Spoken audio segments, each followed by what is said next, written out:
Mace Windu acted without hesitation when he realized Palpatine's true identity.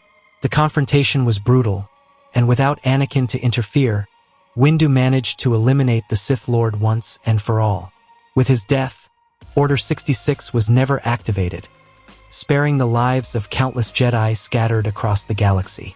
Anakin, free of Sidious influence, decided to break away from the Jedi Order and revealed his relationship with Padme to the Council. He asked permission to accompany her to Naboo, where, months later, their children would be born without the shadow of war hanging over them. It was believed that the reign of the Sith had come to an end, but the darkness refused to disappear completely. Palpatine, foreseeing the possibility of his defeat, had created a contingency. In secret, he established a hidden base where technology was developed so that his presence could manifest itself even after his death. His most devoted followers, unable to sense him in the Force but still loyal to his cause, kept this sort of sanctuary and laboratory active, waiting for signs of his return. It was in this place that Palpatine's first appearance as a Force ghost took place. He began whispering to those seeking power, attracting new adherents to the dark side. His influence gradually grew, feeding off the ambitions and weaknesses of his followers. For the Jedi, victory seemed complete, but they soon began to notice disturbances in the Force.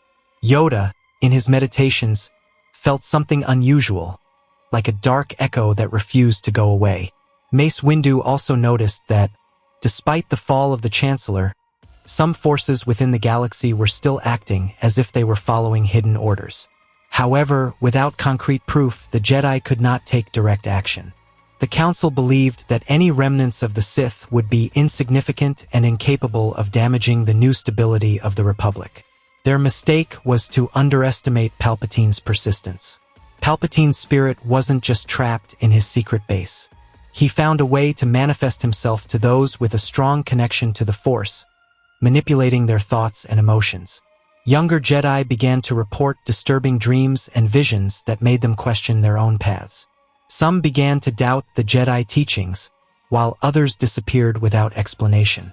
Little by little, Palpatine formed a new group of followers, recruiting them in the utmost secrecy.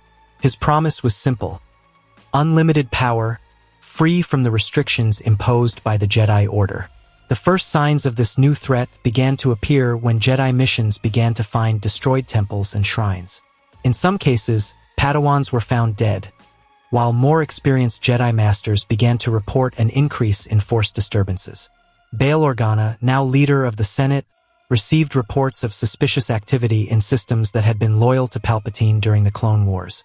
When he analyzed this data, he noticed a pattern that suggested the existence of a new emerging threat. Even so, most senators were reluctant to believe that the Sith could return so soon. As the months passed, the truth became impossible to ignore. A new sect of warriors emerged from the shadows, trained and guided by an invisible presence. They weren't exactly Sith, but they didn't follow the Jedi path either. They were agents of Palpatine, prepared to spread chaos and test the limits of the new Republic. Their attacks were calculated, aimed at instilling fear and distrust among the rulers.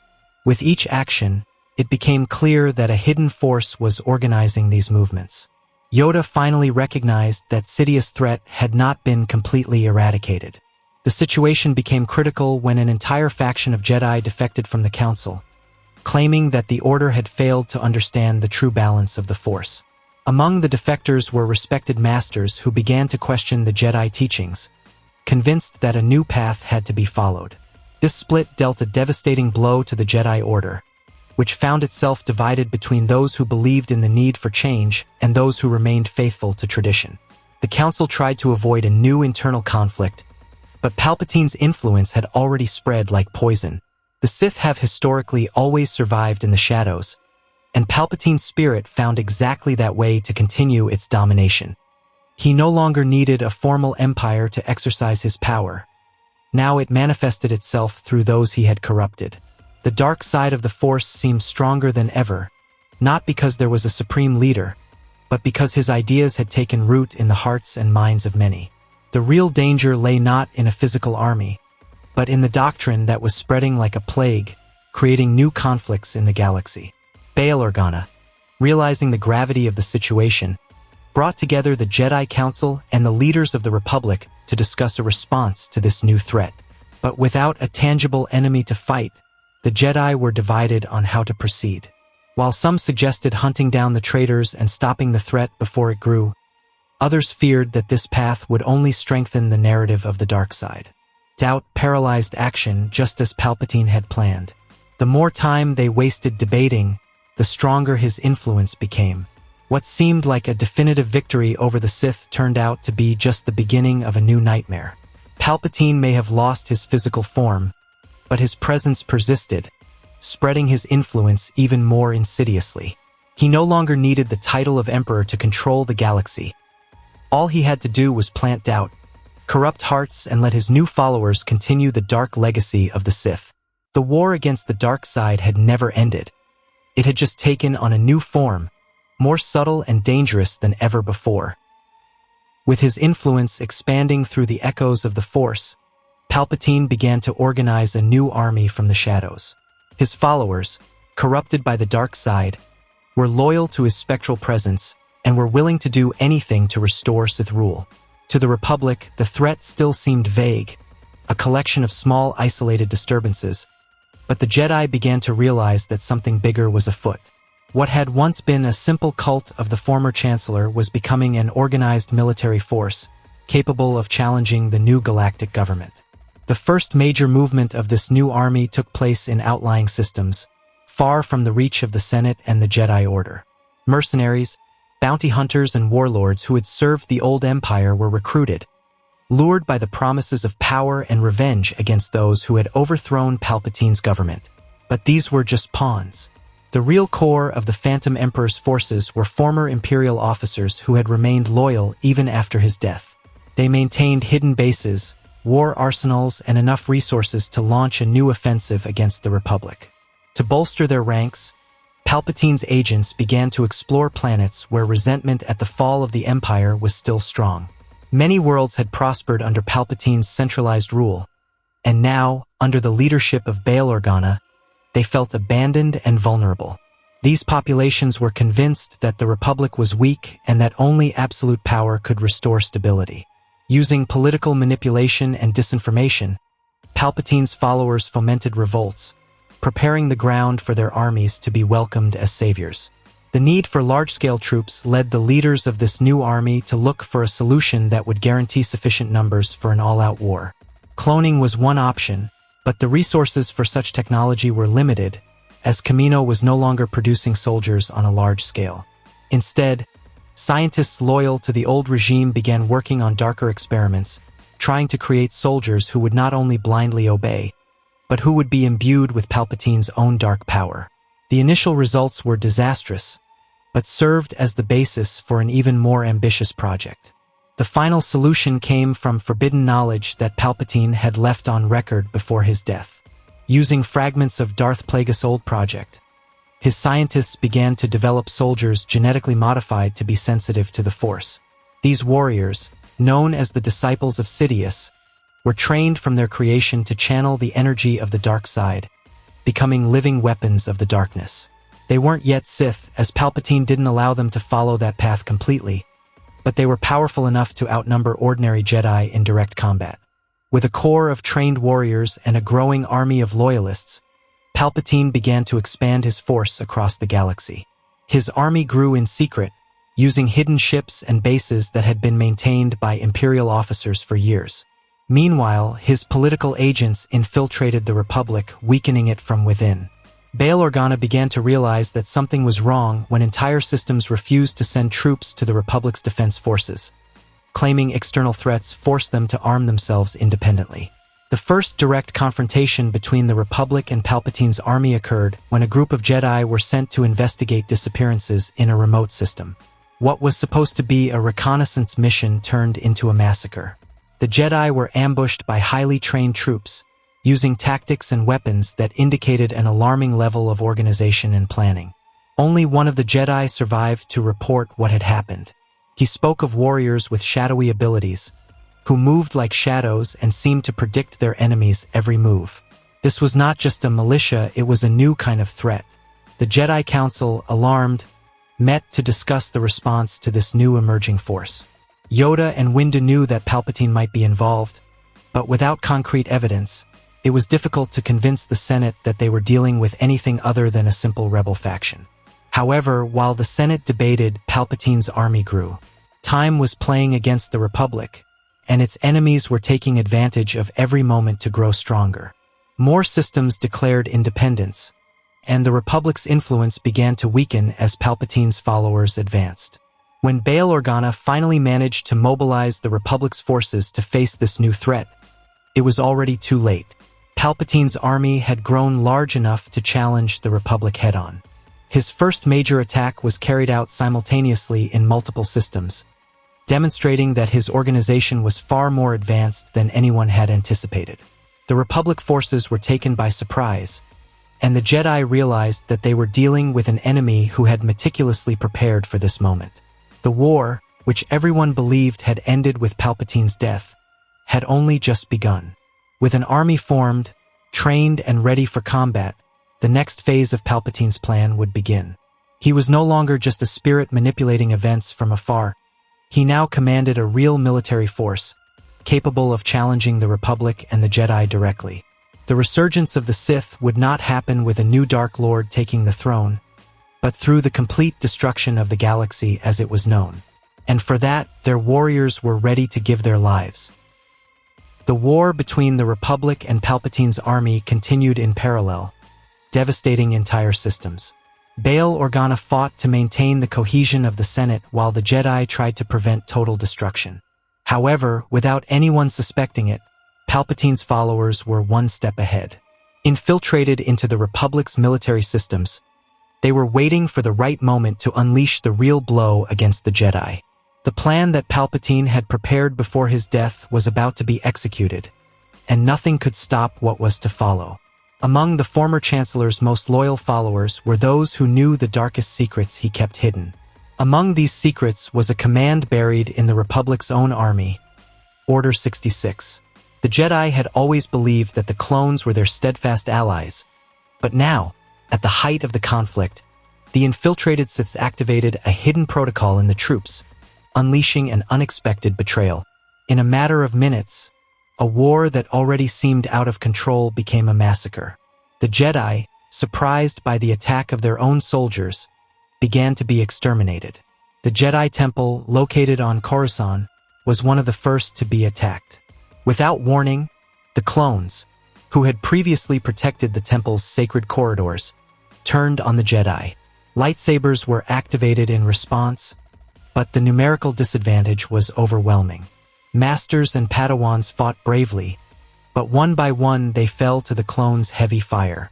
Shaak Ti led the survivors trying to open a path of escape, but the coordination and precision of the soldiers prevented them from escaping.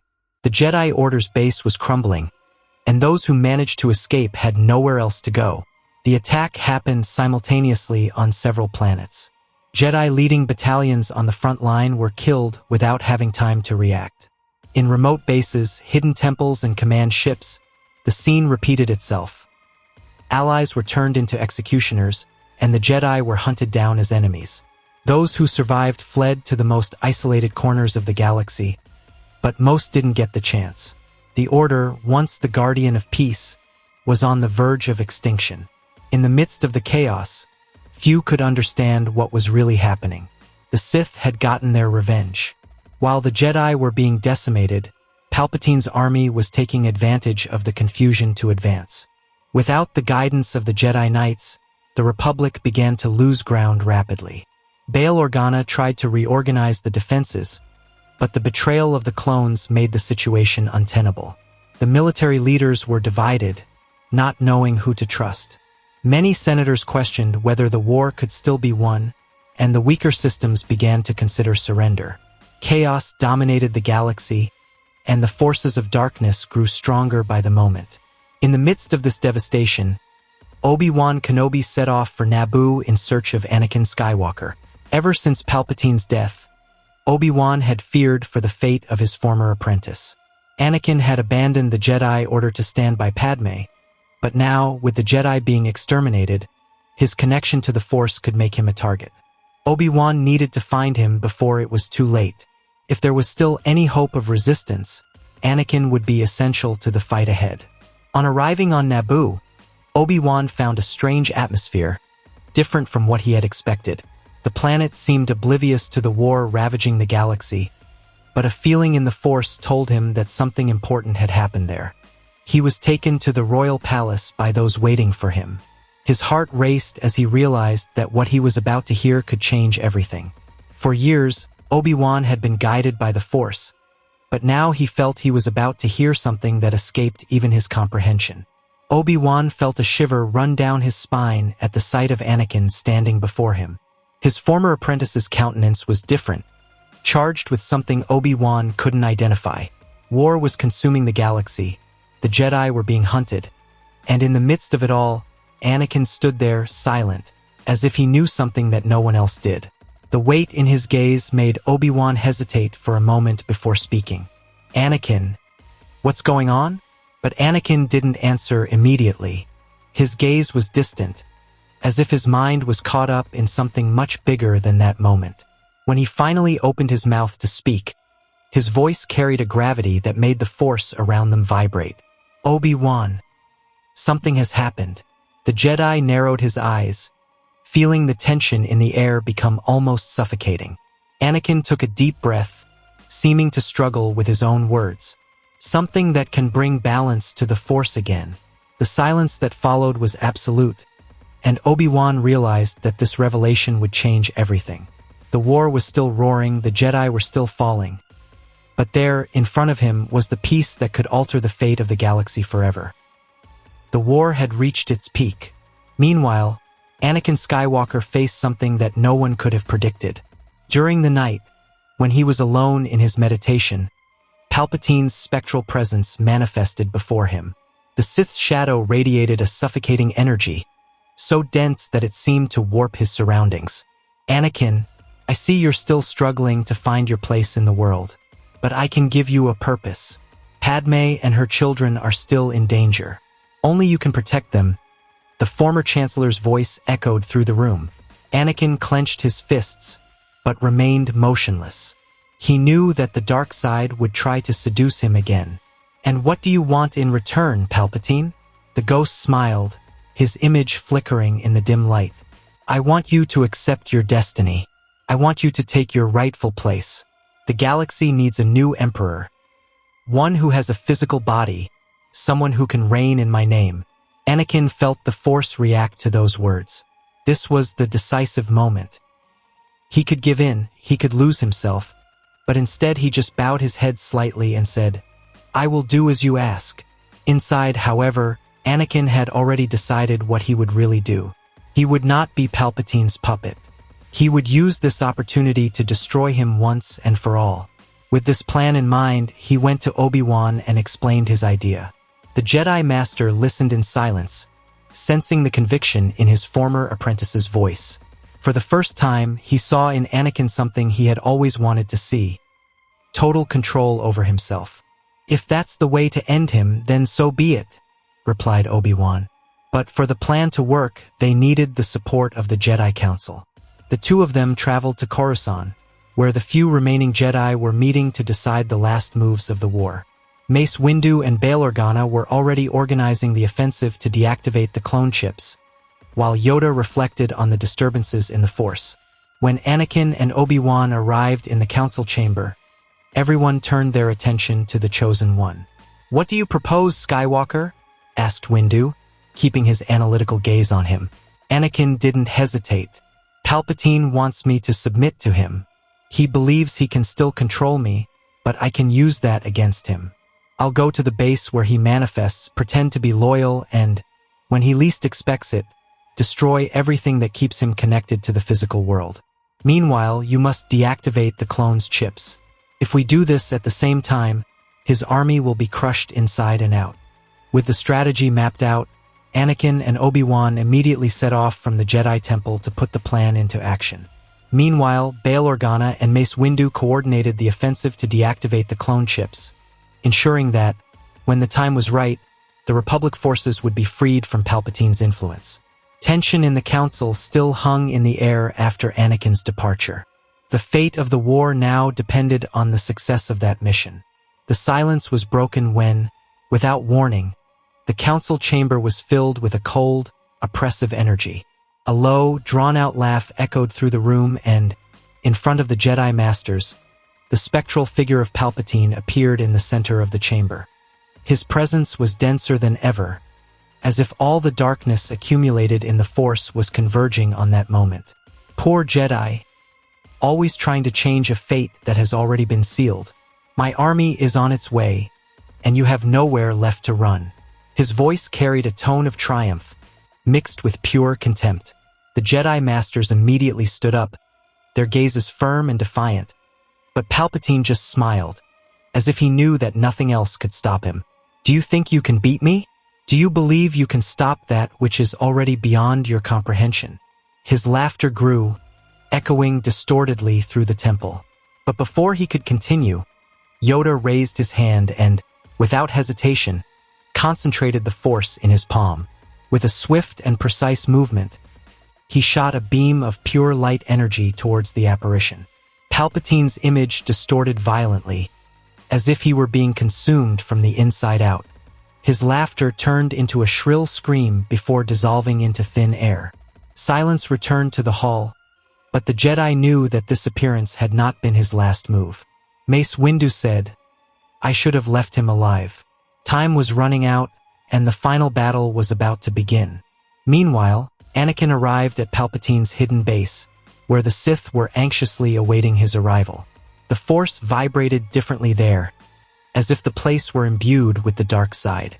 As soon as he entered, Anakin was greeted by the voice of Palpatine himself, echoing off the walls. "I see you have come as I knew you would," said the spirit of the Sith, his projection taking shape in the center of the chamber. Anakin walked slowly towards him, his footsteps echoing in the dark room. As he approached, he bent one knee and bowed his head in submission. "I am ready to serve you, my master." Palpatine smiled, pleased. "Well done, young man. You have finally understood your true destiny. The most precious jewel of the Jedi Order now belongs to me." He raised his spectral hand as if anointing Anakin as his successor. It was at that moment that Anakin acted. In a single swift movement, he activated his lightsaber and spun around, destroying the device that allowed Palpatine's projection. The room shook as the structure began to crumble. Palpatine screamed, his image oscillating violently. "Traitor!" But Anakin wasted no time. He struck the control panels with the Force, ripped out the cables that powered the Sith's connection, and set off a sequence of explosions throughout the room. At the same time, Windu and Bail Organa were completing their mission. The inhibitor chips were deactivated and the clones freed from Sith control. Palpatine's army, which was advancing towards the forces of the Republic, was overwhelmed by chaos. Now, the very clones that had previously been under the control of Order 66 were turning against the warriors of the dark side. The treachery that Palpatine had masterminded had turned against him. Anakin, still inside the destroyed base, saw Palpatine's image fragment for the last time. "It's not over, Skywalker." The Sith's cry echoed before disappearing altogether. Palpatine's last link to the physical world had been destroyed. The war ended there. Outside, the Republic army, now with the free clones, was crushing the last remnants of Palpatine's forces. Victory was inevitable. When Anakin emerged from the destroyed base, he saw that everything was over. Obi-Wan was waiting for him in the distance, a mixture of relief and respect in his gaze. "It's over," said Anakin, feeling the weight of his journey finally coming to an end. Days later, the Jedi and the leaders of the Republic gathered to acknowledge Anakin's role in that victory. He wasn't just a great warrior. He wasn't just a hero. He was the chosen one. Over time, Anakin became the Grand Master of the Jedi Order, reforming it and guiding it into a new era of peace and balance. Palpatine's shadow was eradicated, and the Force was finally in balance.